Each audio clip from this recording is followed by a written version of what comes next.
Selamat malam, ada Ibu Diah Iya, Musliha. iya, selamat Di malam, kota Pak. mana, Bu? Dari Di kota kota mana, Bu? Cirebon. Kota Oh, kota Cirebon. Cirebon. Ya, Siap, Ibu. Terima kasih sudah bergabung. ya. Boleh saya izin bertanya, Pak? Silakan, Ibu. Iya. Eh, apa namanya? Saya juga ingin berbagi pengalaman gitu, Pak ya. Ini Iya, juga menjadi bahan koreksi juga untuk saya kembali begitu ya. Saya memiliki suatu kebiasaan gitu. Apabila pagi hari itu saya itu hanya cukup dengan apa namanya segelas air teh manis gitu, Pak. Kemudian apa namanya langsung beraktivitas begitu ya gitu. Nanti sekitar jam 9 jam 10 gitu itu baru sarapan gitu, Pak. Dan sarapannya itu kadang ke sayur lebih lebih sukanya gitu ya, ke sayur. Kalaupun ada karbo gitu ya, karbohidrat itu paling sedikit lah gitu. Karena saya terbiasa tidak terlalu bisa makan nasi banyak seperti itu.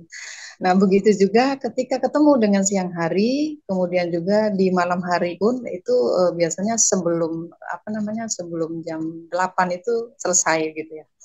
Nah, yang jadi permasalahan tuh ketika dilewat daripada Isya gitu ya, di atas jam 8 itu kadang masih suka lapar gitu, Pak.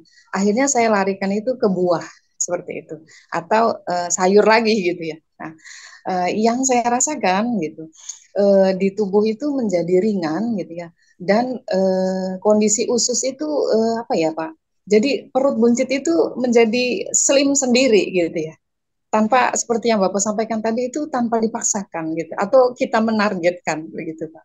iya, iya. Gitu. Nah, ketika pola makan saya itu agak apa namanya rusak gitu ya, ketika masuk makanan yang tidak biasa seperti tadi, baru kemudian terjadi lagi yang namanya perut itu buncit lagi, membesar lah, ya, seperti itu. Kemudian balik lagi mengecil ketika pola makan diperbaiki lagi, seperti itu. Apakah memang seperti itu, Pak? Iya, Ibu luar biasa ya. Jadi, Ibu sudah melakukan sebuah pola hypnoslimming sebenarnya. Ya, Iya, iya, tanpa disadari saya. tanpa disadari. Kan gitu ya. Jadi, Iya, setiap orang itu punya pola yang menurut diri kita itu nyaman. Jadi jangan paksakan pola orang, kita adopsi, kita ikutin enggak. Ya. iya betul. Itu sangat tergantung dari pengetahuan yang kita alami. Jadi kalau kita melakukan sebuah hypnoslimming, yang pertama kita tahu dulu pola-pola hidup sehat seperti apa sih. Ya, Iya, pola makan yang sehat seperti apa sih. Jadi jangan menurut kata orang. Jadi kita sering baca dulu. Nah itu akan memperkuat nanti bagaimana self hipnoterapinya atau hypnoslimmingnya. Jadi yang iya apa betul. yang ibu lakukan menurut saya udah luar biasa gitu ya. Ibu dengan Iya, minum yang manis itu seperti ibu ada punya energi, dan tidak semua iya, orang mungkin nyaman dengan minum teh manis gitu ya pagi-pagi iya, gitu. Ada yang mual kan gitu ya. Itu iya kan betul. sangat sangat tergantung dari pola aktivitasnya Pola gitu. aktivitas. Iya. Betul. Pola aktivitasnya bagaimana kan gitu. Nah, saya tetap sarapan nasi, tetap saya. Oh, gitu ya. Tetap saya tidak Iya, merubah, tidak menghindari nasi, saya tidak. Cuma memang iya, porsinya iya. nggak Iya, sebanyak betul. dulu gitu ya. Itu. Iya, iya. Kalau saya Kadang-kadang nggak saya, bisa nasi, Pak, kalau pagi itu. nah gitu. Jadi Nggak bisa, betul. Jadi kita harus bisa menemukan polanya, ya. Jadi teman-teman di sini bagaimana menemukan pola yang menurut teman-teman ini nyaman buat diri sendiri sesuai dengan aktivitasnya, gitu. Iya, Jadi yang saya sampaikan ini hypno slimming itu tidak seperti harus ngikutin kayak pola dietnya seorang master tertentu, gitu ya, iya, yang betul. hitungan jam. Saya pernah coba, saya nggak mampu, Iya, iya. ya.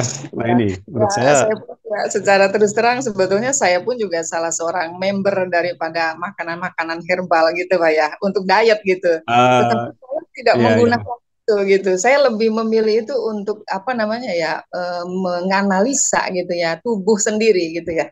Nah, karena seperti yang Bapak katakan betul, tadi, kondisi tubuh kita itu berbeda dengan yang lain gitu. iya.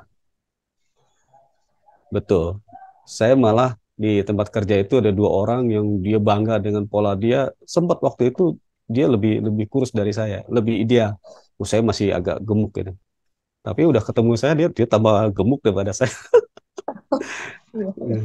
Karena Iya, tidak menemukan pola yang menurut nyaman diri sendiri, ya. sama. Kemudian ya kuncinya tidak disiplin, tidak konsisten itu aja. Tidak konsisten. Kalau Betul. jadi kuncinya adalah kita harus menemukan pola pola kita sendiri yang nyaman, ya. Iya, Seperti kalau mengkonsumsi buah-buahan di tempat ibu mungkin lebih mudah.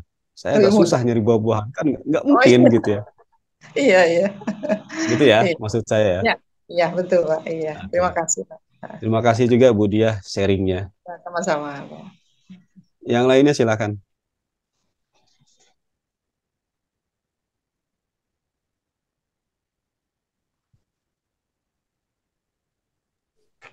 Selamat sore, selamat malam ya kalau di Indonesia.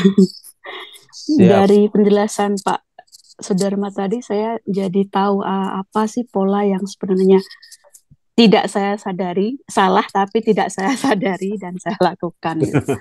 Sebenarnya kan dari tahun sebelum dari 2019 itu ideal saya kan 59-60. Sekarang tuh Ya. sudah hampir mencapai 80 juga sebenarnya. Cuma di perut, lebih Hmm. ke perut ya, kalau wajah juga udah kelihatan cabi kan. Terus nah mungkin sebelum 2019 juga sama, maksudnya tiap pagi mengkonsumsi kopi dan sarapan, nasi 3 kali sama. Cuma kan pola waktu itu masih kerja, jadi banyak aktivitas dan itu di ideal terus gitu. Tapi sekarang lebih malah nggak minum kopi, udah itu jarang makan nasi, tapi malah justru cepet ya ternyata ya. Dan itu dari mungkin dari eh, pola makan yang tidak apa tidak konsisten lagi kayak dulu gitu. Hmm. Lebih ke minuman manis juga, walaupun sudah mengurangi kopi, justru malah beralih ke minuman manis itu ya. Oke. Ya, Dan ya. sekarang Jadi hampir hampir ke 80. 80 ya. Ya, Ya, ya makanya dicoba temukan polanya gitu. iya. Atau mau memodel siapa? Mau model diri sendiri bisa. Dulu dulu Ya pernah di pernah dulunya. dulunya gitu. Saya juga sama. Dulu saya ingat saya pernah 64, tapi kelihatan kurus banget gitu, pernah gitu ya. Zaman masih muda itu ya. Tapi kelihatan sekarang juga kelihatan lebih muda saya. Jadi perlahan naik itu setelah 2019, waktu itu corona kan sudah mulai, dari pekerjaan sudah berubah, pola makan berubah, pola istirahat berubah. Dari itu udah mulai pelan-pelan tapi tidak tidak menyadari itu. Begitu. Ya, Ya. tidak menyadari dan itu pola kan gitu. Ya, Pola yang tidak menuju kepada menyadari sekarang pertambahan. wah, Nah, iya. sekarang harus coba perbaiki gitu ya. Bagaimana 80 menuju ke berapa tadi 60 kan gitu ya. Ya Polanya 60 ya, bagaimana? Apalagi aktivitasnya berkurang misalnya sekarang ya. berkurang ya. Eh, Mau nambah aktivitas apa dikurangi? Konsumsinya kan tinggal gitu pilihannya. Iya, Ya, terima kasih. terima kasih Bu Yuni di Belanda ini ya. Terima kasih sudah ikut gabung. Yang lainnya silakan. Mungkin cara penyampaian saya tentang konsep hipnoslimming berbeda dengan yang lain dia, gitu. Karena yang lain itu kesannya bahwa dibikin terapi dulu. Ini kan sebenarnya hipnoslimming yang sebenarnya kita konsisten. Hipnoterapi itu kan konsisten. Bagaimana? Orang punya masalah karena sebenarnya ada sebuah pola yang menuju kepada masalah. Kalau kita ingin lepas dari masalah itu, kita bikin pola menuju kepada hal yang baik, gitu kan? Seperti itu. Artinya ada konsistensi, ada disiplin di situ, ya. Nah, untuk menguatkan tentang disiplin dan konsistensi di situ, tentu diri kita butuh pengetahuan. Apa sih yang sehat, apa sih yang ini, sehingga akan memudahkan. Uh, MP3 untuk ini ada pertanyaan ya. Kita bacakan dulu dari yang awal. Oh ya, mau dapat sertifikat sudah ada linknya. Chatnya bisa dibaca ya, dari payment sudah di-share ya. Eh, yang sudah bergabung juga selamat malam Mbak Teh Nuri ya. Ini juga tim dari Ilsa dari Cikampek. Selamat malam, selamat bergabung. Salam kenal kembali juga buat Pak Abi Labib ya di Cirebon. Oke. Kemudian Pak Iman tuh share linknya, silakan bisa Google Formnya diisi untuk dapat sertifikatnya. Kemudian Pak Aling Sulaiman, cara mensugesti diri sendiri atau orang lain gimana Pak kalau kita masuk ke teknik fundamental? Kalau mensugesti diri sendiri, pada dasarnya kalau sudah tahu belajar, sudah pernah belajar, intinya bahwa mensugesti itu tidak terlalu, jadi lebih fokus ke satu masalah. Jadi kita juga bisa banyak banyak problem sugesti. Tentukan dulu masalah prioritasnya apa, ya itu. Dan yang paling efektif kalau mensugesti diri sendiri itu adalah tentu keluar masuknya sugesti itu terjadi pada gelombang pikiran bawah sadar, ya gelombang alfa theta. Kalau buat sendiri efektifnya pas saat malam menjelang tidur aja di situ, ya setelah doa malam, doa mau tidur, ya baru mensugesti terus sampai akhir terlap tidur, ya lakukan aja secara konsisten, ya. Kemudian juga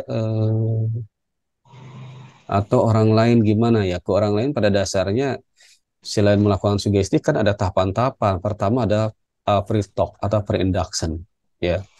Dan pre-induction kita melakukan wawancara atau interview. Sudah terjadi nggak yang namanya apa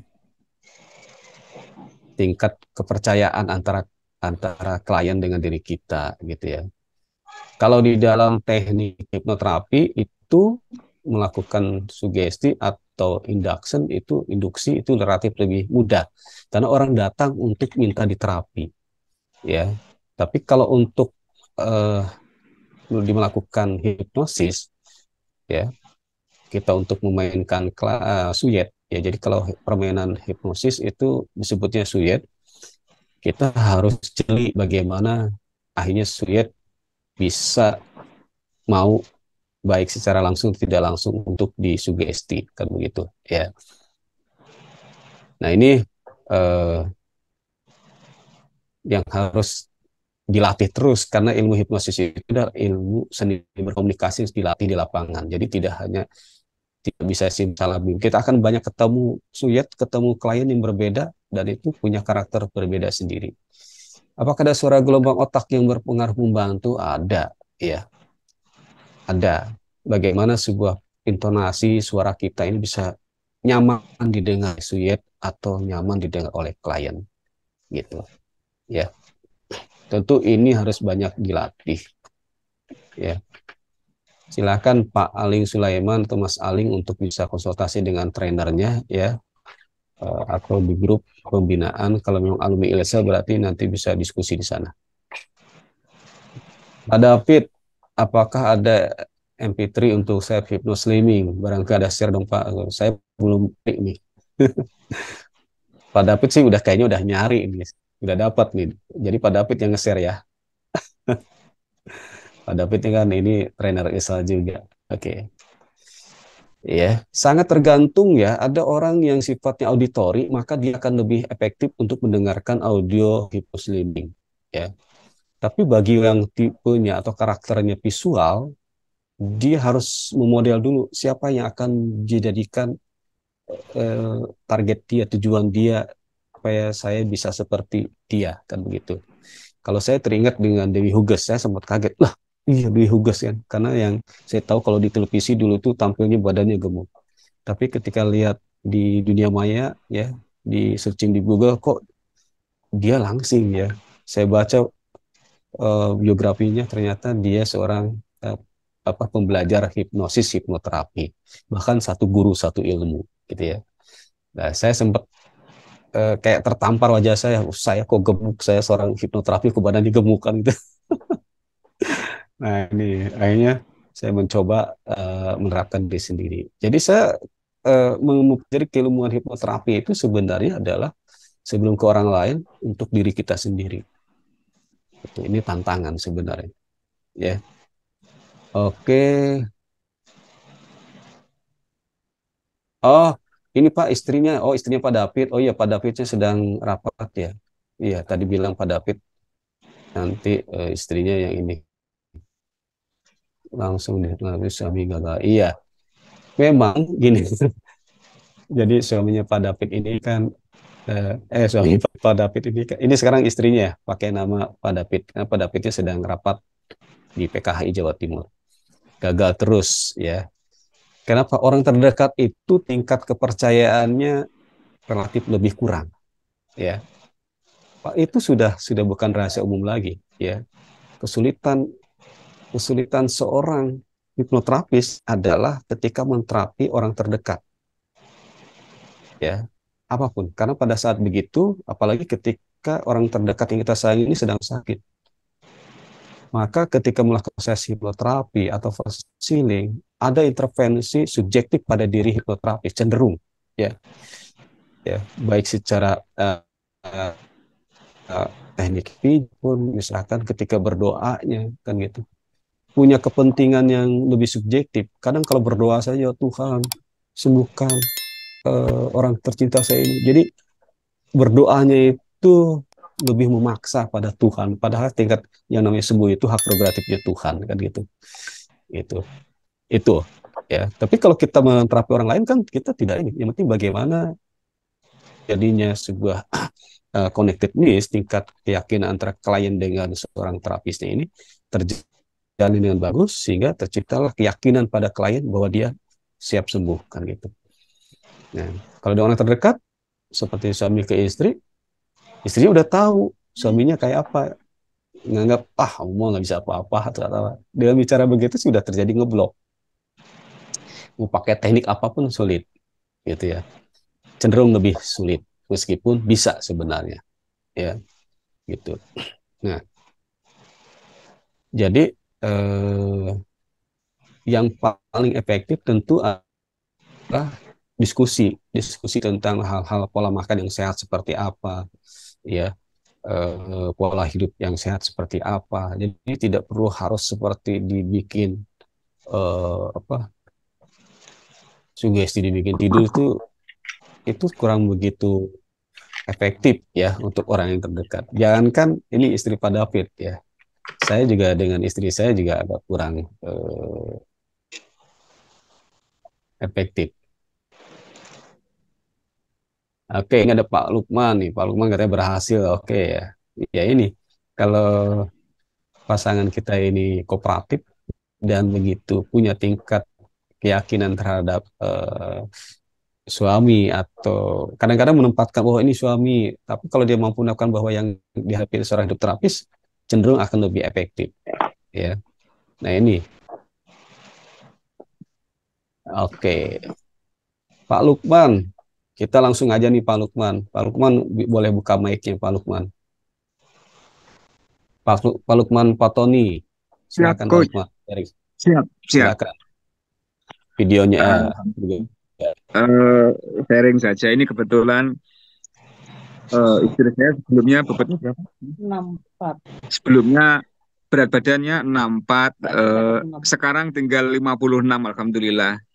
Itu salah satu trik dan tips dan triknya itu saya menerapkan ke istri. Istri saya adalah seorang klien juga. Jadi saya juga harus jaim, saya harus apa namanya, Pak?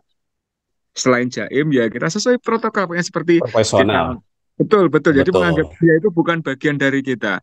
Karena kalau kita dekat, komunikasi kita dekat seperti biasa, seperti nun sewu, hubungan kekeluargaan, itu insya Allah tidak akan manjur. Tapi kita harus jaim, kita harus melakukan memperlakukan istri seperti klien. Jadi kita juga pakai bahasa yang cukup agak resmi dengan sedikit jaim itulah tadi. Mungkin salah satu tips dan triks untuk rekan-rekan terapis yang lain seperti itu.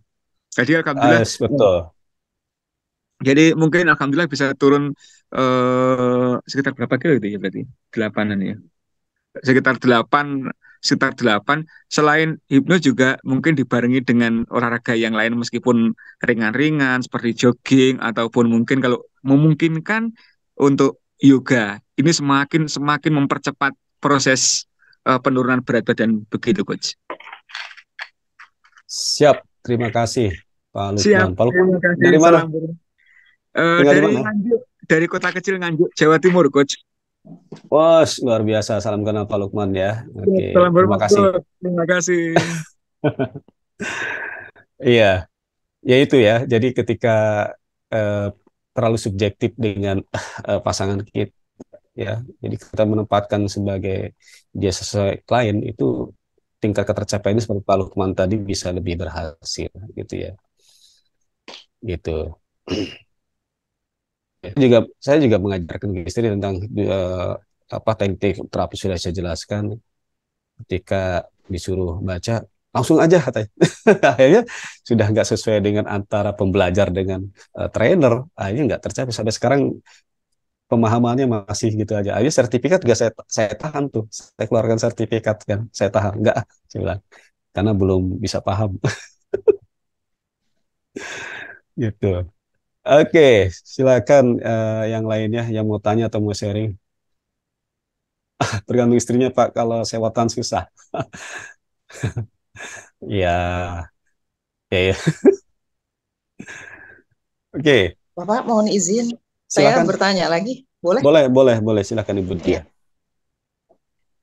Tadi berkaitan dengan suara kita sebagai penterapi gitu ya, di mana suara kita itu bisa diterima oleh klien kita itu secara nyaman gitu Pak ya. Adakah istilah atau ilmunya begitu, di mana apa namanya kualitas suara dari seorang penterapi itu gitu Pak? Adakah ilmunya khusus atau penamaan istilahnya begitu? Karena saya secara pengalaman dari apa namanya tuh pengalaman dari pekerjaan saya gitu, saya sampai kepada titik itu gitu dan mendapat kesaksian gitu dari klien-klien saya sampai kepada tingkatan suara itu bisa diterima secara nyaman ataupun kalau tujuan menggugah itu pun menggugah gitu Pak. Cuma saya tidak tahu tingkatan ini ke taraf apa namanya gitu.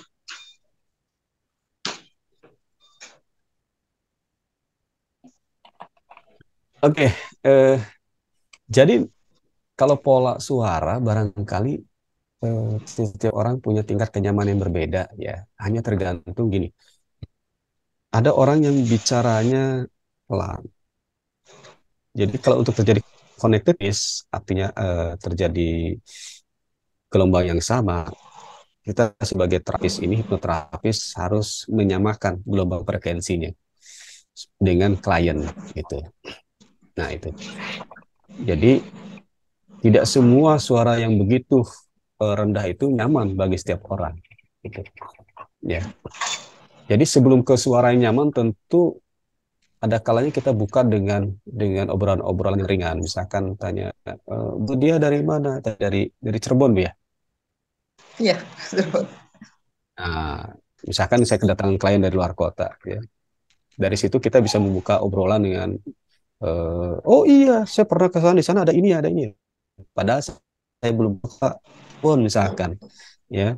Nah, di situ ada sebuah apa kenyamanan kenyamanan saat kita berdialog kan begitu. Nah, dari situ mulai kita melakukan sebuah vibrasi suara. Nanti akan ketemu tuh. Pada saat dialog begitu, kalau jawabannya masih sepatah dua patah kata, artinya suara rendah pun tidak akan belum masuk, resonansinya belum sampai. Kalau saya melakukan sebuah cara tahap awal itu seperti itu di dalam interview itu ada say hello, banyak basa-basi kota di mana. Sampai akhirnya si klien ini akan bercerita panjang lebar tentang kotanya. Ketika jawabannya panjang-panjang itu sebuah indikasi suara kita itu nyaman. oh. Ya gitu. Kan nggak ada orang, Bu, dia tinggal di mana? Cirebon, pendek. Udah lama, Pak? Udah. Itu belum, meskipun suara saya pelan, itu belum nyaman. Tapi ketika, oh saya di Cirebon, Pak, ini. Saya di Cirebon dekat ini. Panjang tuh jawabannya. Berarti itu sudah, suara saya mau tinggi, mau apa, sudah nyaman. Gitu. Iya. Gitu ya. Jadi standarisasinya, istilahnya apa tadi, saya belum tahu apa istilahnya. Tapi itu strategi, ya. Oke, Bu Diah mungkin seperti itu. Iya, terima kasih. Iya, terima kasih. Iya, siap.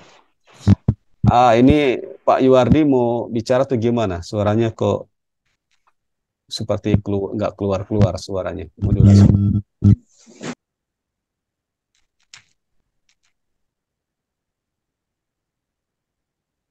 Oh, sebentar.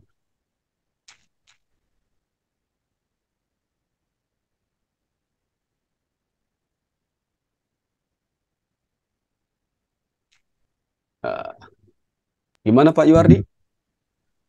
Iya, lanjut dulu. Agak putus-putus sinyalnya. Oh, sinyalnya ya. Kalau mau ditanyakan, kalau susah lewat mic, boleh pakai di chat.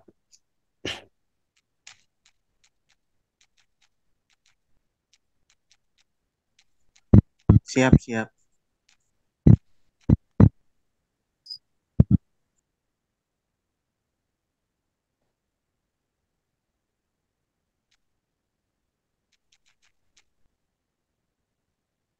Di dalam melakukan sesi terapi itu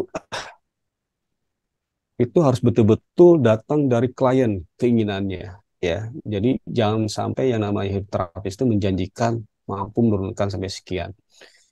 Enggak. Jadi bukan penjamin. Hipnoterapis itu bukan penjamin, ya. Saya dengan klien itu sering tanya, pertama memodel. Memodel itu paling efektif.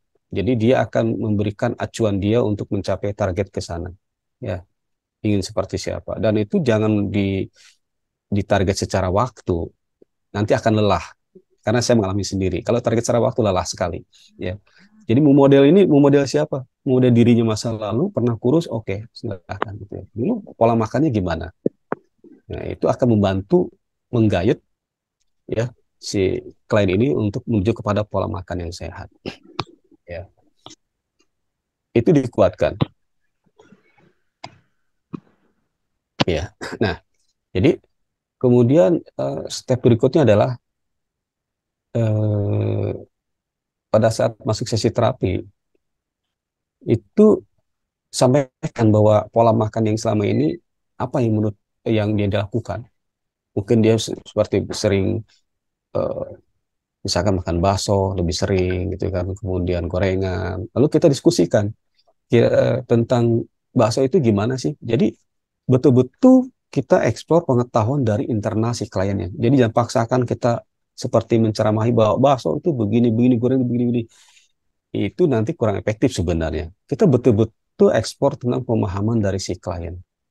Ya, kalau memang butuh kita diskusi bisa langsung searching. Ini nggak manfaatnya, oke.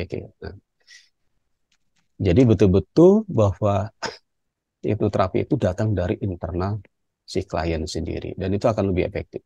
Ya, kalau sudah masuk sesi setelah masuk ke pikiran bawah sadar kita sugesti, kita bisa main pola dia menikmati makanan yang dia senangi dulu, ya.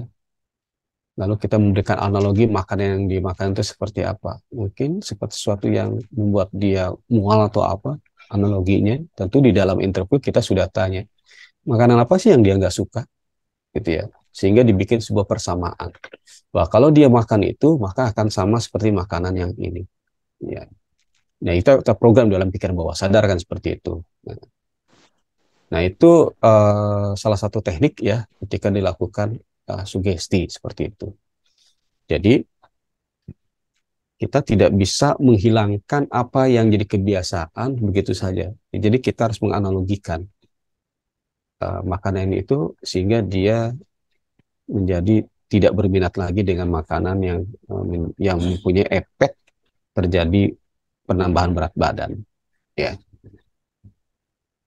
Nah itu ada klien yang pernah saya lakukan itu dan jawab, Pak, saya kenapa sekarang jadi kalau mau lihat bakso kok jadi mual gitu ya. Karena dia suka rutin gitu ya. Nah, seperti itu. Dan itu kita akan pantau terus seperti itu. Ya. Dan masih banyak lagi teknik atau cara-cara yang lain, tapi yang lebih kepada bagaimana itu akhirnya datang keinginan dari si klien sendiri. Ya. Jadi kita harus pintar bagaimana menggali sebuah keinginan klien, targetnya, ya mau seperti apa. Tentu ada target secara memodel tadi saya bilang. Ya, memodel diri masa lalu saya dulu seperti apa, lalu saya juga lihat sebuah real nyata seorang Dewi Huges ya yang mampu sampai ke tubuh ideal, ternyata dia dengan hipnoterapi. Lah, saya aja seorang hipnoterapi berarti saya harus bisa gitu.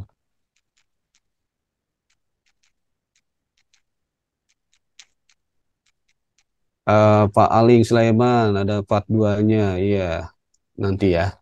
Nanti kita akan banyak. eh, jadi webinar ini lebih kepada pengalaman real dari para trainer ya. Jadi kita bukan menyampaikan sebuah konsep teori saja, tapi bagaimana kita memandu ya sesuai dengan ini alami bahwa hypnoslaming itu bukan sekedar dibikin mata tertutup kasih sugesti lalu seperti itu tidak. Jadi teman-teman yang tidak dilakukan begitu pun bisa secara alami akan kembali kepada berat badan ideal ya. Jadi memahami ada pola. Semua itu ada pola. Kenapa kita bisa gemuk? Karena ada pola yang menuju pada gemuk. Kenapa kita bisa menuju kepada ideal? Ada pola yang kita konsisten lakukan itu. Dulu menuju gemuk, polanya kita tidak menyadari. Yuk, sekarang kalau mau berat badan ideal, kita konsisten dengan pola, tapi dengan disadari. Sekali lagi, jangan pernah target seminggu, setahun, 2 tahun. Kita akan capek, lelah. Ya, yang penting konsisten saja, ya. Dan jangan kaget orang-orang yang jarang ketemu dengan kita akan melihat, nah sekarang pulusan. Dan itu yang terjadi dengan saya.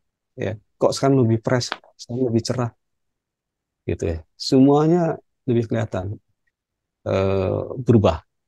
Bahkan saya sering iseng suruh nebak usia saya.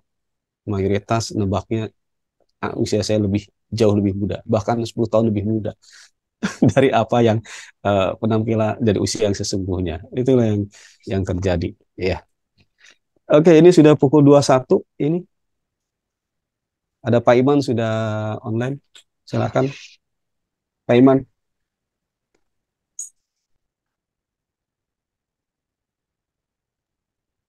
Selamat malam semuanya.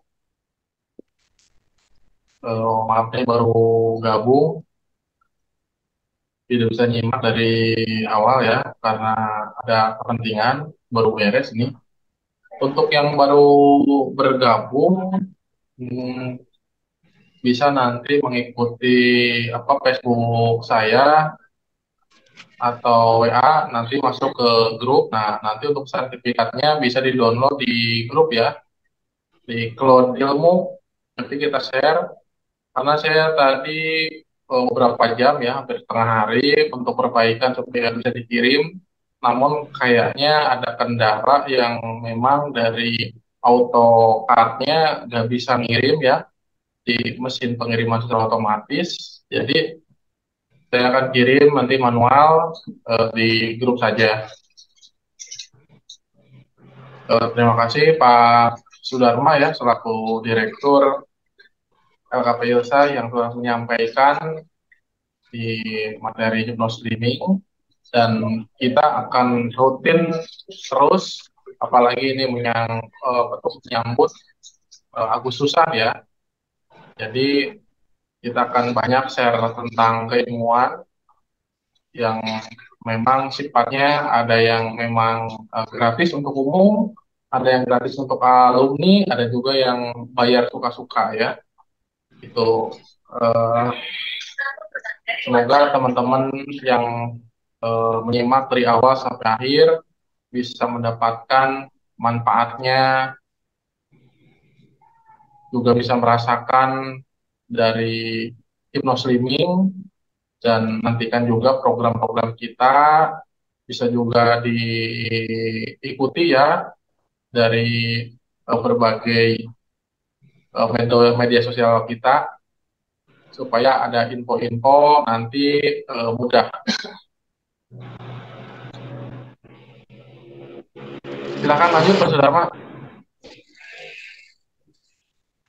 Oke, kalau secara materi udah selesai dari saya, silakan yang lainnya mungkin mau sharing tentang hypnosleeping atau ada yang mau ditanyakan, silakan.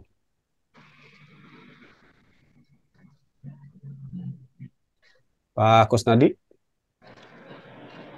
Siap Pak, nyimak dulu nih.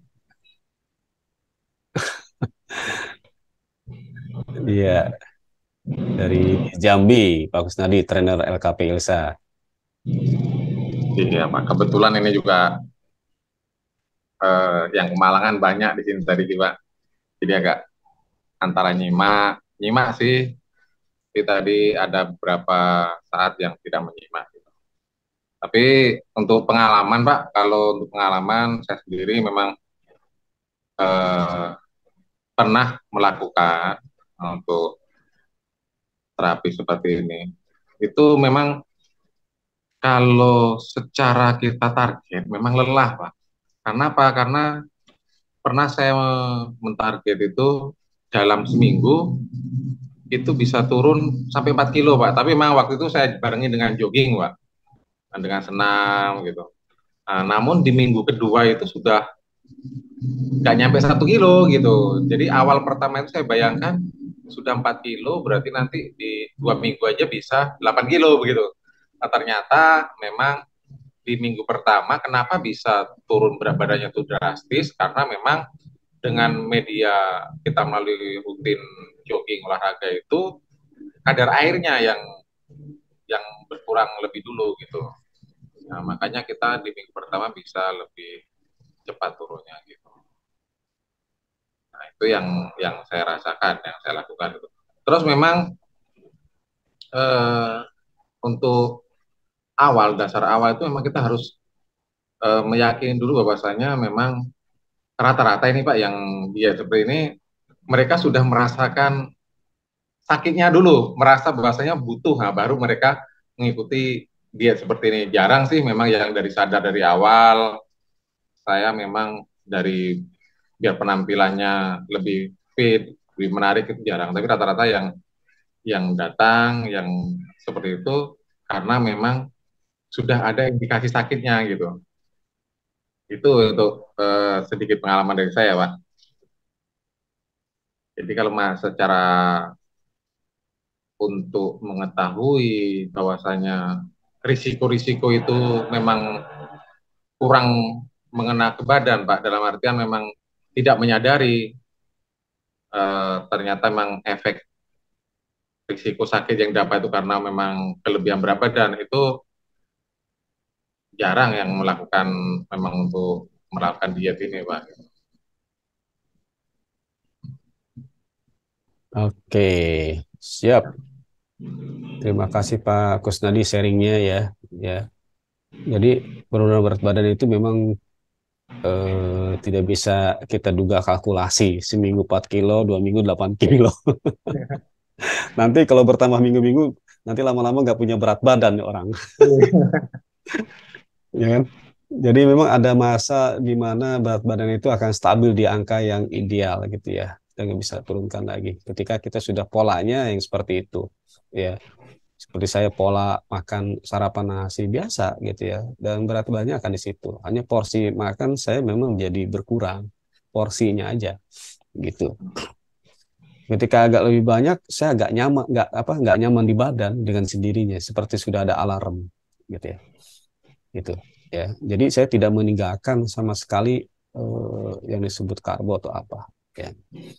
Nah, karena kalau target-target waktu saya sudah ngalami lelah, saya pribadi lelah, capek saya kok gitu, nggak nyampe gitu kan. Tapi ya udahlah, lupa itu pola aja. Tapi badan kok jadi kayaknya lebih enak gitu ya, Iya, lebih ringan gitu ya segalanya gitu ya. Nah, paling tambah dengan orang terdekat yang support dengan diri kita gitu ya. Saya kalau dengan istri kalau makan saya nggak makan ngambil sendiri, diambilkan, ada yang kontrol. Kan kalau kita ngambil sendiri kadang-kadang kita lagi sendiri banyak gitu. Nah ini jadi pentingnya orang terdekat untuk mengingatkan kita kalau kita punya target menuju kepada berat badan ideal, kan gitu. Seperti Bu Yuni ya, mungkin ada orang yang mensupportnya. Kalau jangan-jangan orang yang mensupportnya ngambilnya banyak juga, gitu. Izin bertanya itu Pak Direktur. Ya silakan Pak Kusnadi. Untuk air kunyit itu tadi kelihatannya lebih kuning gitu. Sedangkan yang saya dibuatkan istri itu warnanya tidak terlalu kuning. Memang karena dirajang. Kalau boleh tanya itu apakah di blender atau bagaimana bisa lebih kuning? Nggak ditumbuk aja. Ditumbuk ya? Ditumbuk biar gepeng aja.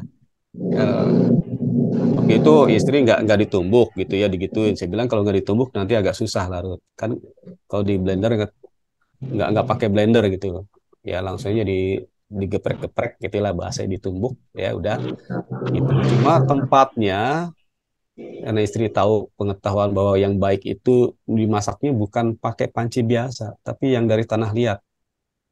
Oh, sejenis kendi ya. Namanya pendil kalau di Jawa itu ya.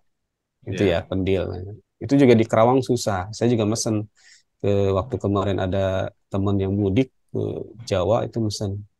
Ya, tapi akhirnya mau diganti nggak usah katanya, nggak usah diganti ya udah. Ya pakai itu yang dari tanah liat itu kan. Itu Iya. khasiatnya lebih baik dibandingkan dengan yang itu. Ya.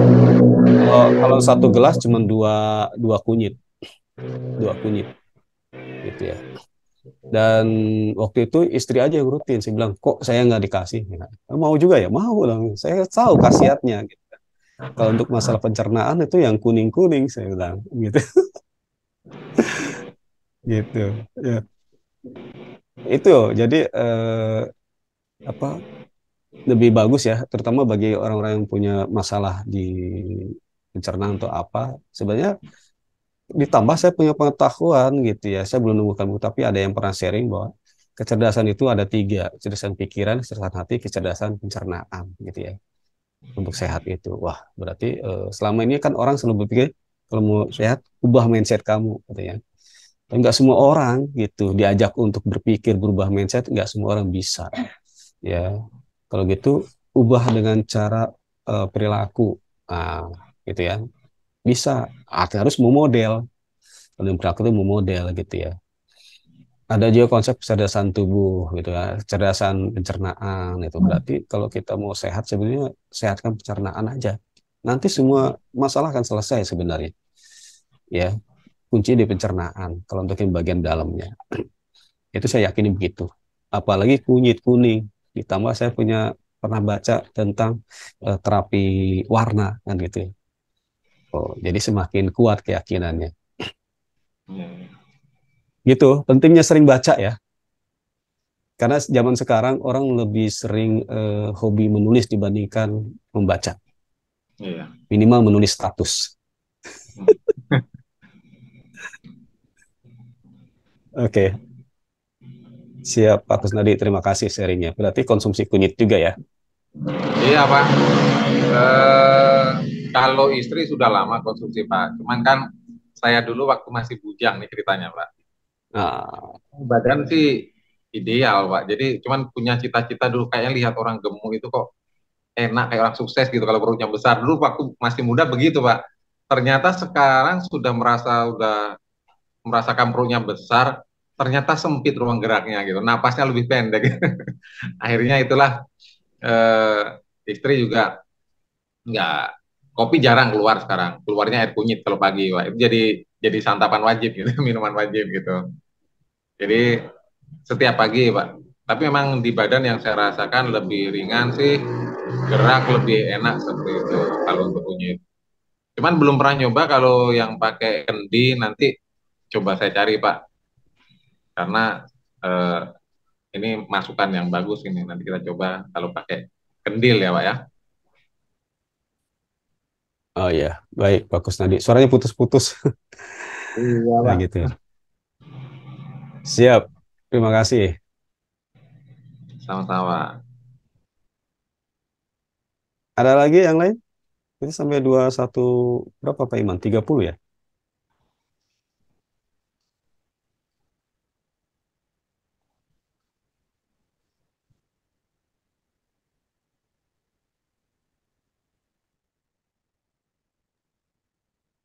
Kalau Silakan ada Pak Iman. lagi Kalau silakan. nggak ada, Kalau nggak ada kita tutup soalnya waktunya juga habis gitu ya. oh, Eh, jadi buat teman-teman kalau mau ada yang dikonsultasikan lagi, ya masih waktu 10 menit lagi nih. Untuk yang belum gabung di grup, silakan gabung dulu ya. Nanti sertifikatnya saya kirim di grup. Yo, silakan. Detik-detik terakhir nih yang mau bertanya. Maaf Pak Iman, grup Grup di grup WhatsApp atau grup apa ini? Grup WhatsApp. Ini sudah dikirim di Sudah. komentar ya. Oke, terima kasih. Untuk sertifikatnya juga sudah dikirim di komentar linknya.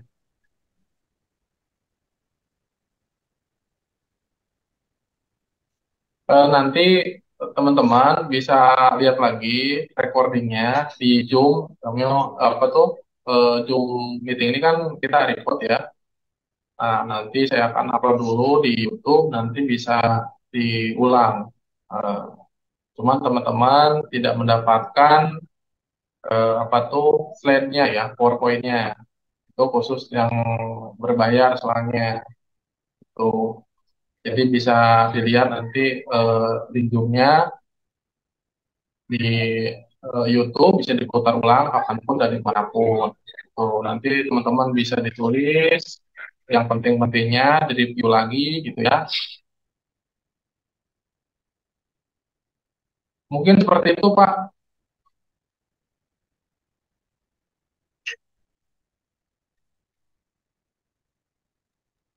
Siap, Pak Iman. Mungkin sudah cukup ya.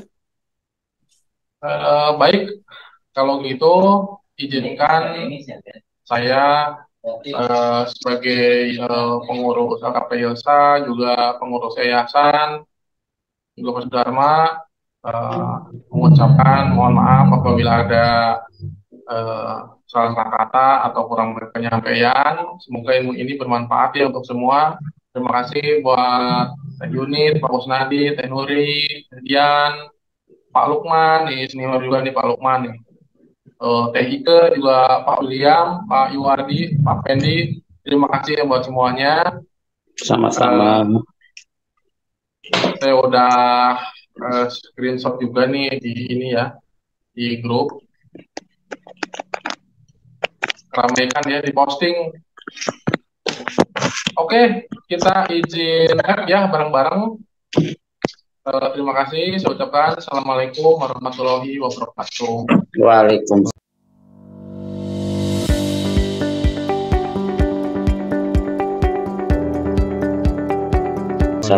Waalaikumsalam.